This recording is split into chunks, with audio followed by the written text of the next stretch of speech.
I don't know. And I don't know if they're going to start without Pelosi or not. Because they're here. Pelosi's not. So I don't know.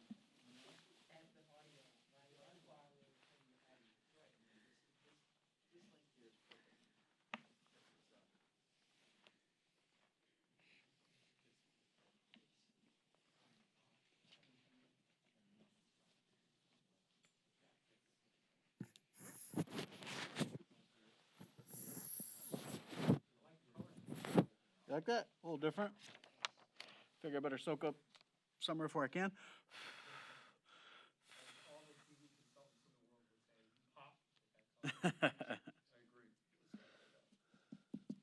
Although I'll wear these kind of colors in the winter too.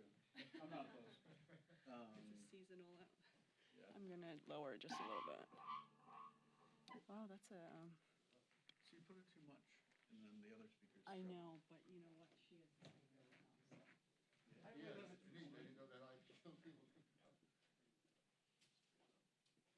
Is she here, Joy? No, not yet. Are they gonna wait on her? Huh? They're gonna start. Okay.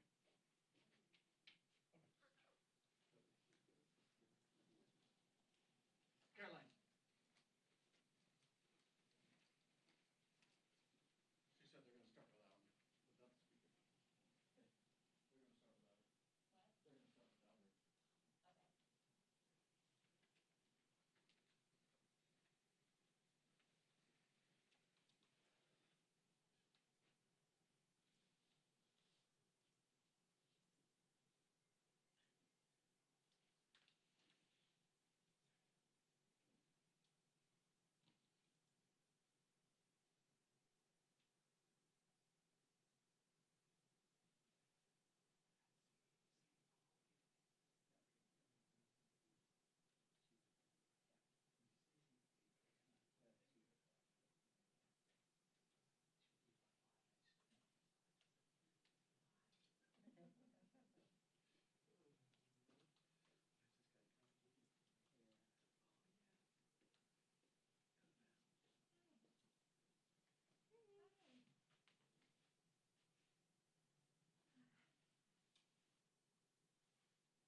Social distancing, are we good, huh?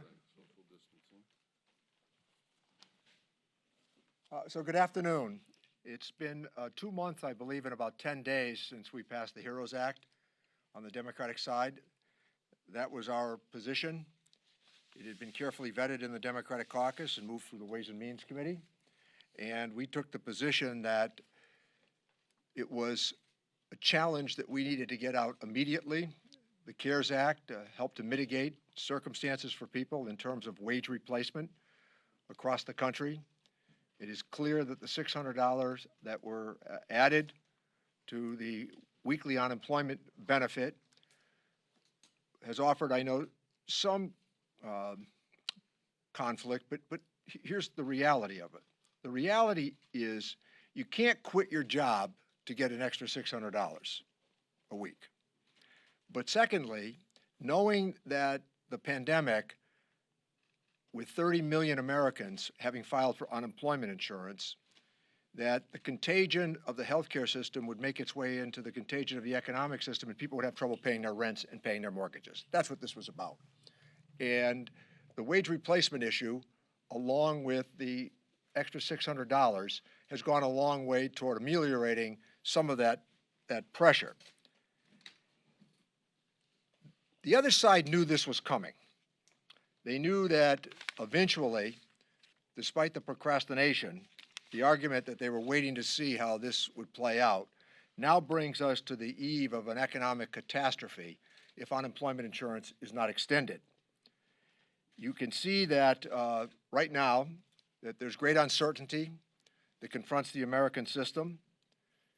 Again, a record number of COVID cases, the resurgence of the pandemic, the resurgence of the virus is again causing great economic uncertainty. It's linked to child care. It's linked to a chaotic system of how states deliver unemployment compensation. But what is important to remember is, to this moment, the United States Senate has refused to act. Complacency would be the worst strategy to adopt right now. I think of all the issues that we were able to put together in the CARES Act, including the retention tax credit, unemployment insurance, aid for our hospitals, what was really the most successful endeavor was unemployment insurance, largely because it addressed the issue of liquidity in the system, and because people need the sustenance of day-to-day life, it also helped to create consumer demand. Those were the important considerations. We can't lose the momentum that we developed in the CARES Act by not getting immediately to the HEROES Act. They can't say that they haven't had time to vet this. 2 months and 10 days, they've had to go through this. The evidence was overwhelming about the pandemic. It wasn't getting better. It reached the ceiling for a while, began to slow down, but I would remind all that the governor of Connecticut has taken a different position today. The governor of Massachusetts has taken a different position now on out-of-state visitors. And this is part of where we find ourselves, whether it's in California, Texas, or Florida. The truth is that the recovery is going to be slow, largely because we're still in the stages of stability and relief. So I think the unemployment insurance issue is not only compelling, it's overwhelming. And Chairman Davis has had a great deal to do with this. He has said time and again during our get-togethers, our Zoom calls, he believes that this is one of the most important things that we did, and he's really made a big contribution through the subcommittee that helped to write this. Chairman Danny Davis. Thank you, Chairman Neal. You know, these past months have demonstrated with unblinking charity the impact of systemic racism on every aspect of our society. I'm not going to mince words. A Republican failure to continue the $600 a week federal unemployment supplement would represent a racially discriminatory action, period. Any way you cut it, any way you look at it. African Americans and Latinos make up a disproportionate share of essential workers, of those hospitalized by the virus, of those dying from the virus, and of those facing evictions to just simply stay in their homes. We cannot allow Republicans to take a colorblind position on who is harmed by cutting off the $600 supplement for unemployed workers. Unemployed individuals don't work because they can't work. They can't work because it's dangerous for them to work. They can't work because there is no work. And they can't work because there is no child care for them, no place to take their children. The House passed an extension of the $600 back in May, and the Senate Republicans and President have yet to act while millions of Americans teeter on the edge, wondering what's going to happen to them next. will they be able to make it through the next week, through the next month?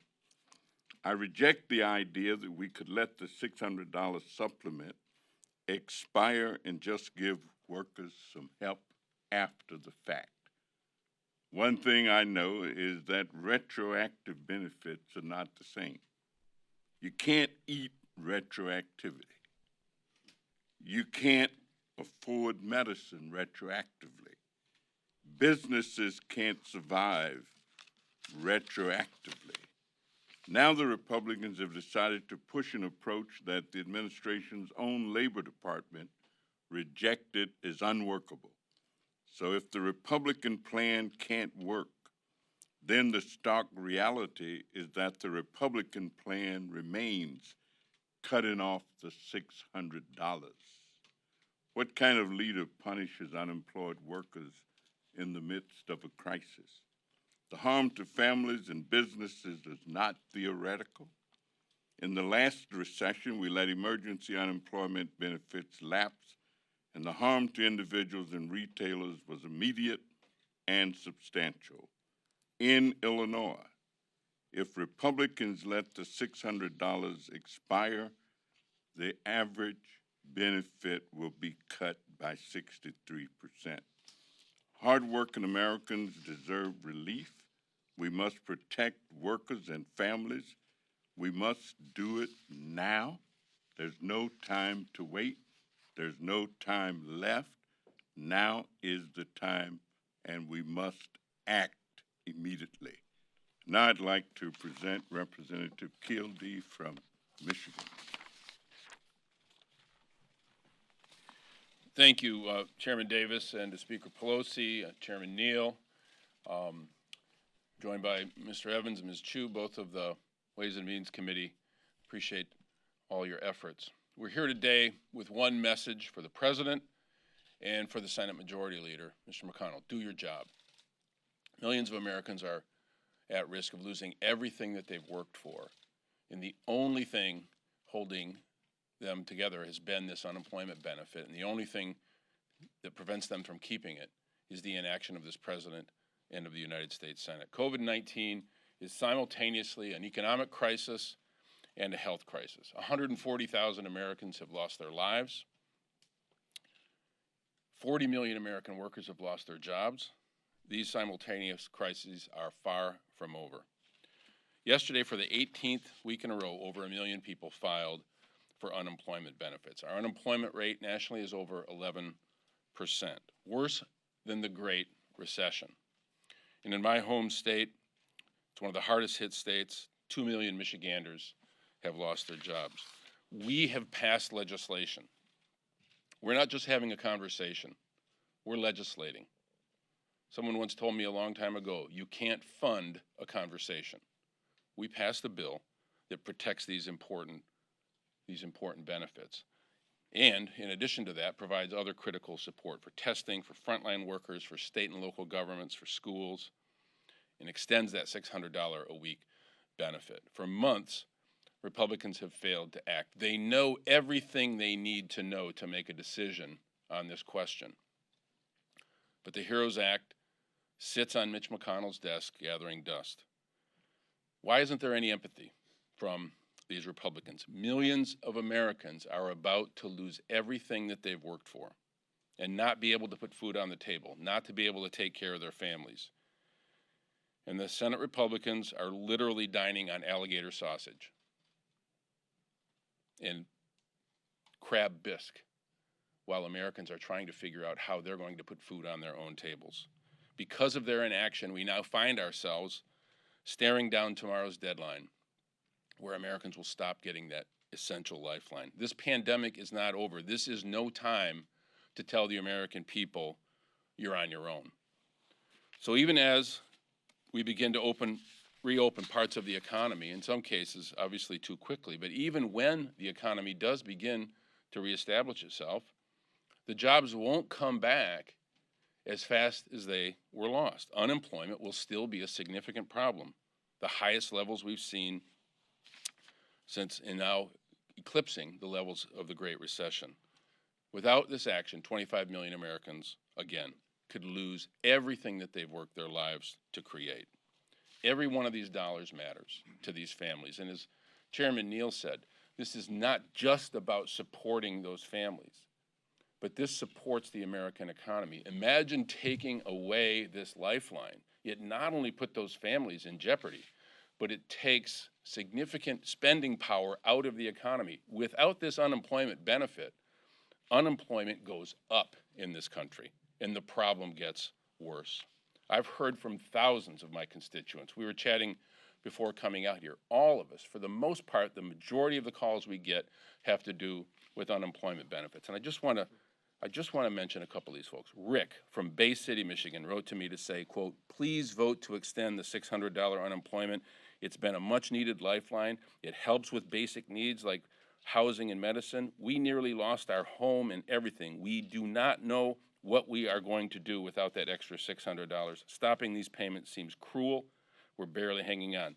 Jeffrey from Saginaw wrote to me, basically the same story. He said, I'm still making far less than I did, but I'm at least able to get by. Crystal from Burton said, I fear my children and I are going to be left homeless and without food.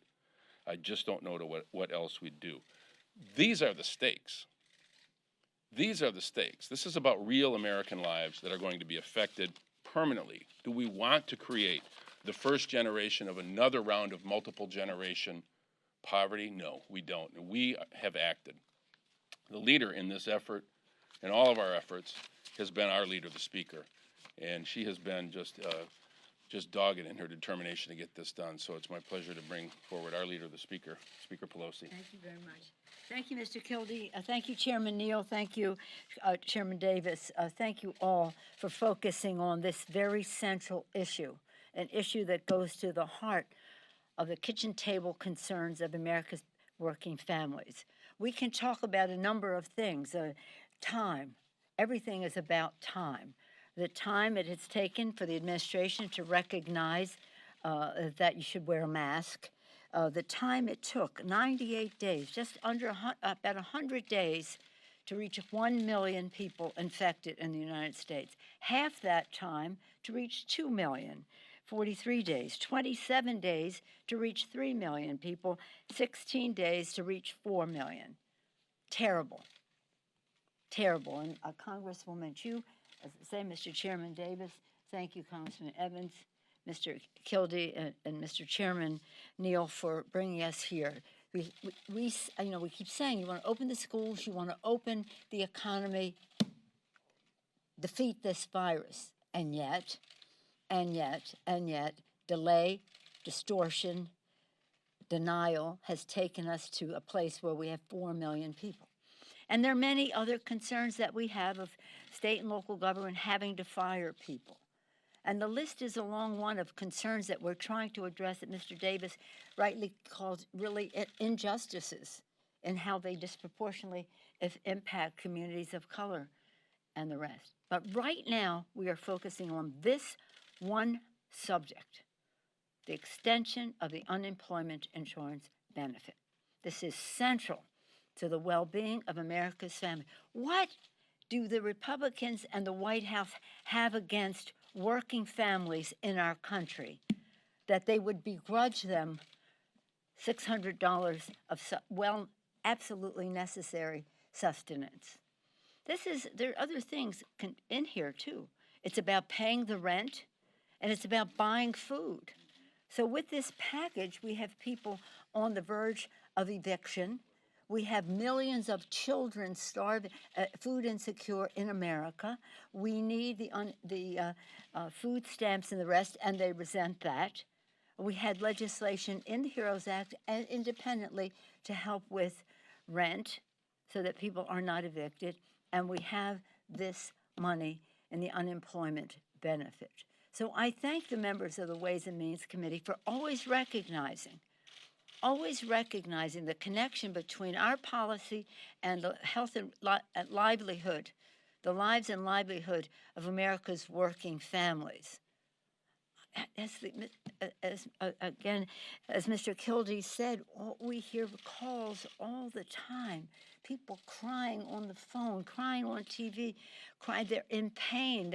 It's about their dignity and how they meet the needs of their children. And why? And why? Because the Republicans are derelict in their duty, taking off for the weekend instead of being ready all these months without preparing something to begin with. When we had our offer, they make their offer. Now 2 months and 8-10 days have gone by, and where are they? And where is their offer, which earlier this week they said we would see in 24 or 48 hours? They're in disarray, and their disarray is causing great, great damage to America's working families. This is an alarm that needs to be sounded as loudly as possible about what are we doing here if we are not addressing the needs of people who have lost their jobs through no fault of their own. And as Mr. Davis said, they tell them to go to work. Go to work. You're an essential worker. You must go to work. And when you go to work and there are no protections, you have no recourse.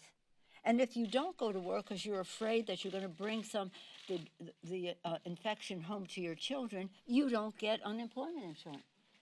But Mr. Neal, the distinguished chairman, he has always been there for the people who need it the most, as countered by the Republicans who are there for people who have the most.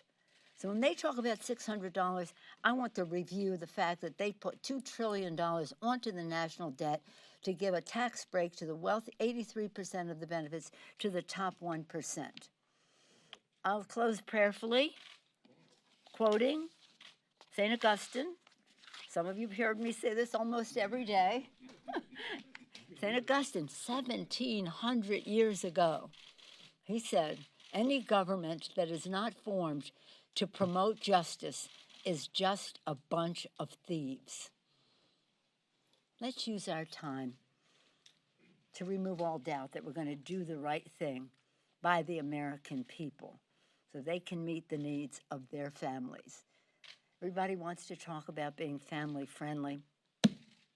Let's not squawk about $600. With that, I yield back to the distinguished chair of the committee, or whoever's leading the way here. Questions? Please. Will you pass a bill to invoke a short-term renewal of these benefits so that they don't lapse for Americans? Speaker's call, but I will tell you this. The Ways and Means Committee intends next week to hold a hearing on unemployment insurance. Yeah, let me just say this. We have food stamps in there, and they're like, what? You want more money for food stamps? We have housing in there. What? You want money for housing? We have this benefit in there. I would be very much averse to separating this out and lose all leverage for meeting all of the other needs. It's a fraudulent tactic and with all due respect to you, an unworthy question when it comes to meeting the needs of America's working families. But I'm glad you're having the hearing to keep the spotlight on it. What is the point of they could have done their job, as you said. Do your job. I mean, this is dereliction of duty and our responsibility to the American people, and now you're saying, why don't you just bail them out so they can ignore all the needs that we have for testing, all the needs we have for state and local government, all the needs we have for food security, all the needs we have for OSHA benefit that is in the bill, all the needs that we have for vote by mail and other priorities that we have that are about justice. I understand all that, but are you considering extending these benefits for a month or two while you continue to negotiate? No. The point being, the Republicans have every bit of information they need to make the decision. You understand? No. No. You know, for people who are at home. But what do people, people who are at home wondering how they're going to afford their groceries next week? Pass the bill. That's the bill. And a That's good it. bill. I mean, that's the thing. It's a really a good piece of legislation if you go through it with the retention tax credit and all. It's really a good piece of legislative work. It's a tactic in order not to honor our other responsibilities. That's right. We will not be a party to their tactic. If it's on this subject, let's stay on this subject, and I'll be happy to answer any other questions. It's on the subject, so I guess you can give anyone, but, Senate Republicans want to keep their bill within $1 trillion. Given money for education, more money for PPP, et cetera, when you bring in the unemployment insurance benefit of another $600, do you think it is possible to extend that benefit at that level and keep a bill within $1 trillion? That is, what we said to the Republican, I'm going to tell you something. This is deadly serious. A house is burning down in terms of the economic security of America's families, and these people are fiddling wherever they may be this weekend. So when you talk about, well, they want to do $1 trillion, so how can we do $600 for those in the most need when they got other things they want to do? That's why Chuck and I, the distinguished leader, and I said to them, put your bill on paper. Put your bill on paper, and then we'll see what you have included and what you have left out.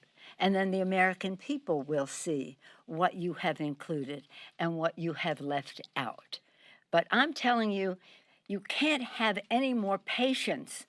You know, it's a wonderful thing I read. It's amazing how much patience people can have with other people suffering. Well, we don't have that patience on our side of the aisle. And so for them to say $1 trillion, when they spent $2 trillion to give a tax cut to the richest people in America, 83% of the benefits, to the top 1%. Which is borrowed. Hmm? They borrowed the Yeah, they borrowed it. They heaped it on the backs of our children for future generations. So let us see what their $1 trillion gets them. And what are they excluding? They have nothing for state and local, where people are working, healthcare professionals, food suppliers, transit workers, teachers, sanitation workers, people who make our system run. Over 1.5 million of them have been fired already because of the needs of coronavirus, the expenses of coronavirus, and the revenue lost because of coronavirus. Take that out, let those people go. Okay, so now they don't have jobs. They probably have to go on unemployment, right? So what money have they saved? And then we have testing. They shut down their cafeteria the minute somebody got infected in the White House complex. They shut it down. They're testing and tracing. Why can't they put that money there for the states in a substantial way with a strategic plan to do that? So what money do they have there for that? Then we have the money for rental assistance and mortgage forbearance and food stamps, as I keep saying. The one thing I just can't understand is how they could even show their faces by saying, food stamps, you want more money for food stamps? Why would we do that? Well, because people are hungry in America. Doesn't that motivate you? So $1 trillion, our bill, 3.4, mean and lean. It's everything we need. It's nothing extra. So let's see where their $1 trillion takes them and not have them use that as a reason why they can't give America's working families $600. Don't get me started on that $600. You know, I think it's important. It's important to note, though, even if somehow the Republicans can't conjure some empathy for these families, which is hard to comprehend, they ought to at least be able to comprehend the fact that to the extent that this economy has been barely held together, it's because these families have had this unemployment benefit and the spending power to go down to the corner grocery store and to pay their rent and to take care of their families. That money goes directly into the U.S. economy. So even if they can't figure out a way to have sympathy and empathy for the families that would be hurt and harmed so much by this, they ought to at least enroll in an entry-level economics class and understand if you take that money out of the economy, this whole house of cards is going to collapse. And that's why they need to act now.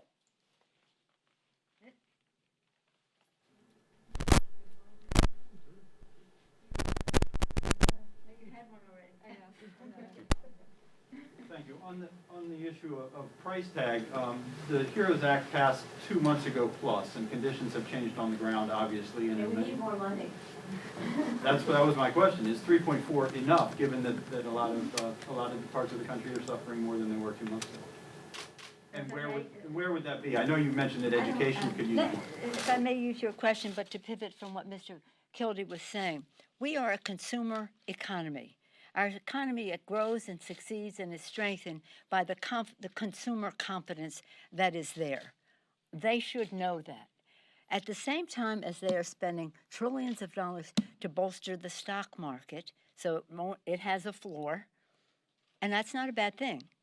We should be spending trillions of dollars to have a floor for America's working families because it's the right thing to do, but it's also the most pragmatic thing to do in order. You put money into businesses. If you ain't got no customers, it's no use having money to pay the rent and the staff if there's no business. So this money is spent. It's needed. It's spent. It injects demand into the economy, and it creates jobs. So I just wanted to go back to your point. Okay, on education, for example, we need much more money. We had $100 billion in for education. We also knew that wasn't really quite enough, but we were trying to be lean and mean with the budget. And they came in with 105 this week, and they said, well, you have 500. But, of course, you have to see where they want to spend that money. But we probably need double that much. At least double that much for education, for one thing. But by and large, we're in pretty good shape with what we have in the budget if we could spend it now. Now, they want to do zero for state and local. Really? Tell it to the governors and mayors, across county executives across the country. We have to have that money. They're not going to be at $1 trillion.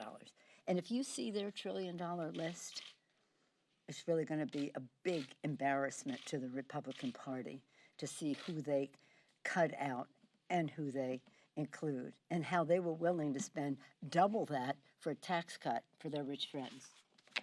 Anybody else on that? Madam Speaker, I heard you say.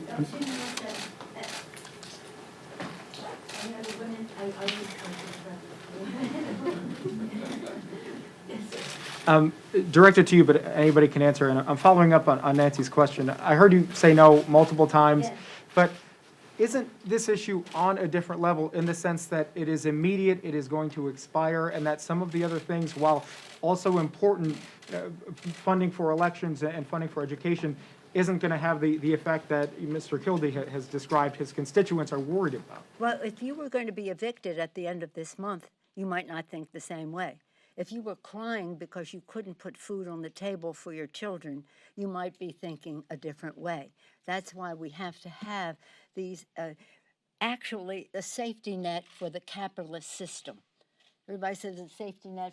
It's a capitalist system safety net, so that they can wheel and deal and freeway. And then in the cycle of things, when people need help, there's a safety net for the capitalist system. So if we were going to have a capitalist system, which I fully support and want to strengthen, we strengthen it by removing all doubt that when things go one way or another, people are not going to have to explain to their children why they don't have food on the table. So this is very important. So you want to see how many people will be on the street being evicted because they cannot pay the rent?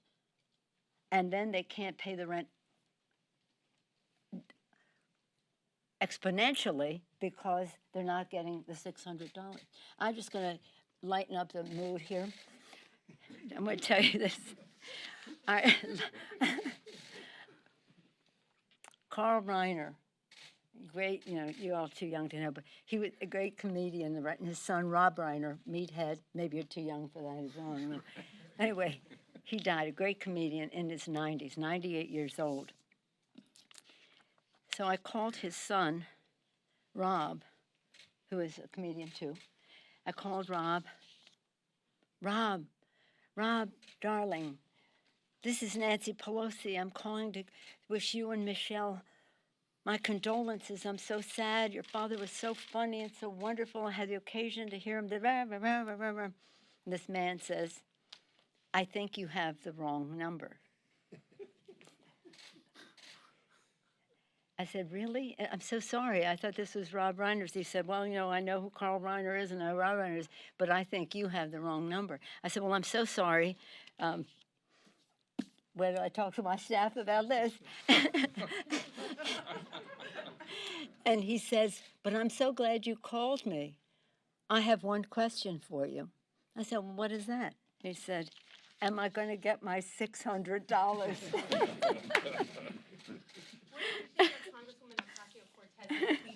I'm very proud of her. I thought it was great. I have 4 daughters, 2 granddaughters, and I thought she was just great. It was, you know, what she said is what we all know. A president of the United States who gives license to people to speak that way, who are at ease with that kind of disrespect, condescension, and the rest, and in keeping what the president was saying about his fear-mongering for women who live in suburbia and how he treated that. Fear-mongering, discrimination, disrespect, condescension. I was very proud of her. Thank you all very much. I have to go to my day job.